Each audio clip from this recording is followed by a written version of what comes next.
আমরা দুইটি ফ্র্যাকশন দেখতে পাচ্ছি, এটিকে কিভাবে পার্সেন্টেজে পরিবর্তন করা যায় সেটি আজকে শিখব। লক্ষ্য করুন, এখানে আমাদের 1/2 রয়েছে। এটিকে, এই ফ্র্যাকশনটিকে যদি আমরা পার্সেন্টেজে পরিবর্তন করি তখন 100% দিয়ে পূরণ করে নিব।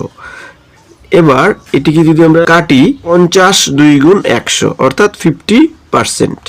ঠিক আছে, বুঝতে পারলাম। এখানে 2/3 দিয়েছে, এটিকে করার জন্য আমরা ফ্র্যাকশনটিকে লিখে নিব, তারপর 100% দিয়ে পূরণ করে দিব। ঠিক আছে, এবার লক্ষ্য করুন, এই 3 দিয়ে কিন্তু 100কে সরাসরি কাটাকাটি করা যাচ্ছে না। 2 দিয়ে 100কে পূরণ করলে 200 এসে গেল।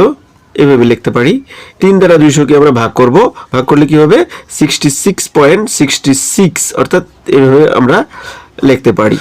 আশা করি বুঝতে পেরেছেন। আরেকটি एग्जांपल নিব, 1/4।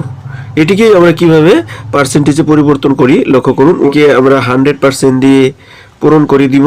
এখানে পূরণ করার পর এটিকে কাটাকাটি করলাম, 4 দিয়ে যদি আমরা 100কে কাটি তো 25 পেয়ে যাব, তো 25%, অর্থাৎ 1/4 মিনস 25%।